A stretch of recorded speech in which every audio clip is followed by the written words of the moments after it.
Shut up and sit down.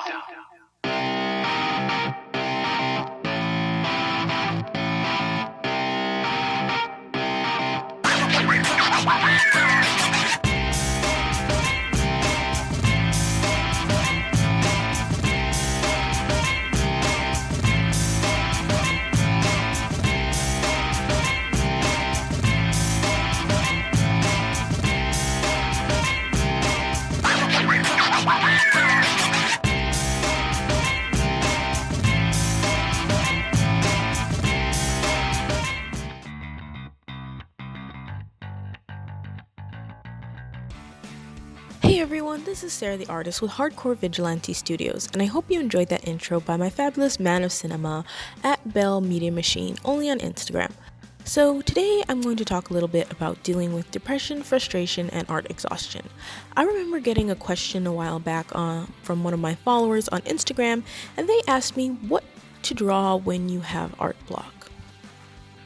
And for me, art block is pretty much a synonym for art exhaustion, and I still haven't gotten around to answering that question in a video because there are several causes of art exhaustion and each one requires a different treatment, and I would probably have to do a video series in order to do that question justice. But this time around, my art exhaustion and frustration, which later spiraled into depression, was brought on by me being way overworked. So last year I did Inktober and I had fun for the first half of the month, then the second half was just painful, but I kept at it just to say that I could. The drawings I did were simple, they were just line work, and I didn't really hold myself to any prompts, and if I messed up on something, I just incorporated it into the design or used whiteout. Most of the drawings last year took at most an hour to complete, or 2 if I was feeling really fancy. Last year, I was also only working one job and going to class, and I also didn't have a YouTube channel, so that was last year. This year was a lot different. I don't know why I got it into my head that I wanted to create a masterpiece a day, but that's what I set out to do. And it's mainly because at the end of the month, I wanted something to show that I could be proud of or to create a project that would in some way further one of my several art goals. So originally, I was going to use the Inktober prompt to do a Girls with Curls Inktober book. But then last minute I decided I was going to change that up and use the Inktober prompts to draw scenes from my comic to use Inktober to help push out my storyboard for my comic. The problem with that being I've never really managed to write out the script for my comic, so a lot of the stuff I have is still in my head and I'm trying to work out the details. Now that I think about it, Inktober would have been more successful if it was just a brainstorming session of concept art and design for my story. Then I would feel less pressure to get everything correct on the first draft. And that's what really got me down, were my crazy expectations that I had, so I set my art expectations so high that I had so much going on in my life. When I couldn't complete those expectations, I became really frustrated. It was annoying being busy 90% of the day with class, work, and an additional internship and not actually completing anything that I was wanting to do. So I was working most of the day and I had nothing to show for it. Then on top of that, I was creatively drained because I put pressure on myself to complete this story and these characters that I hadn't even thought through. And what's ironic is that you can't force creativity. You just have to be patient and let your mind wander and let creativity find you. You can't schedule it in, you just have to make yourself available and take the time, which I wasn't allowing myself to do, and I didn't have time for that. And the harder I tried to force the creativity, the more frustrated and depressed I became when I just couldn't draw anything. And as someone who loves art a ridiculous amount, that is a very depressing feeling. Not to sound dramatic or anything, but it's almost like becoming blind or paralyzed, and that's kind of how I felt in the moment.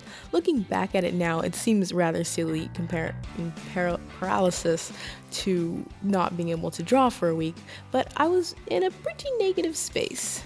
And I had a nice little pity party for myself for about a week and a half before I was like, okay, this is enough time. Let's get back to art. Being depressed obviously wasn't helping, and neither was blaming the inequalities of the world. So I gave myself a little pep talk, and a little positive self-talk goes a long way. I hyped myself up and I sat down and I drew a bunch of art pieces. The first one I did was a little dark and really showed the pain and struggle I was having, but I wanted to do a more victorious piece, and that's when I came up with this design, and it's pretty much about being calm and unaffected while a crazy storm rages around you and staying positive and standing your ground despite the external circumstances.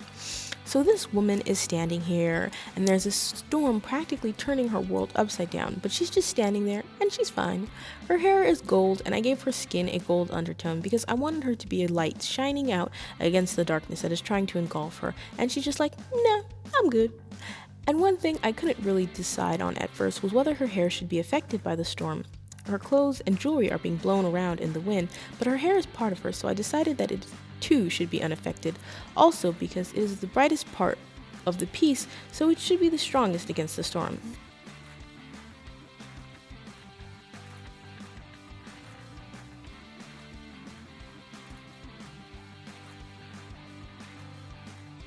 And honestly, I couldn't decide whether I liked her hair before I drew in the details of the curls or after. You can let me know in the comments below. I'm still a bit torn on that one.